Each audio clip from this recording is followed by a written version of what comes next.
കൂടുതൽ ഇന്ത്യൻ പൗരന്മാർക്ക് യുഎഇയിൽ on arrival visa ലഭ്യമാക്കി. 6 രാജ്യങ്ങളുടെ വിസ കൈവശമുള്ള ഇന്ത്യക്കാർക്ക് കൂടി യുഎഇയിൽ ഓൺ എറൈവൽ വിസ ലഭിക്കും.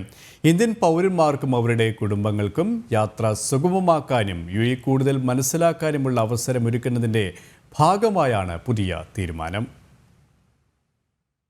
നേരത്തെ അമേരിക്ക, യൂറോപ്യൻ യൂണിയൻ, UK എന്നിവിടങ്ങളിലെ വിസയുള്ള ഇന്ത്യക്കാർക്ക് മാത്രമായിരുന്നു യുഎഇയുടെ ഓൺ അറൈവൽ വിസ ലഭ്യമായിരുന്നുള്ളൂ.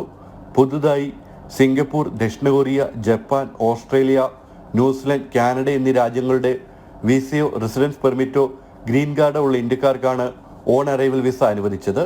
രാജ്യത്തെ എല്ലാ എൻട്രി പോയിന്റുകളിൽ നിന്നും ഇന്ത്യൻ യാത്രക്കാർക്ക് വിസ നൽകുമെന്ന് federal authority four identity, customs and port security അറിയിച്ചു. പാസ്പോർട്ടിന് ചുരുങ്ങിയത് 6 മാസത്തെ കാലാവധി നിർബന്ധമാണ്. എൻട്രി പോയിന്റിൽ വെച്ച് തന്നെ വിസ ഫീസ് നൽകണം. ഇന്ത്യയുമായുള്ള യുഎഇയുടെ ദീർഘകാല ബന്ധത്തെ പ്രതിഫലിപ്പിക്കുന്നതാണ് നടപടി. യോഗ്യരായ ഇന്ത്യൻ പൗരന്മാരുടെയും കുടുംബാംഗങ്ങളുടെയും സഞ്ചാര സുഗമമാക്കുകയും അവർക്ക് യുഎഇയിൽ ജീവിക്കാനും ജോലി ചെയ്യാനും നിക്ഷേപിക്കാനുമുള്ള പുതിയ സാധ്യതകൾ തേടാൻ അവസരമൊരുക്കുകയാണ് വിസ ഇളവിലൂടെ യുഎഇ ലക്ഷ്യമിടുന്നതെന്ന് ICP വ്യക്തമാക്കി.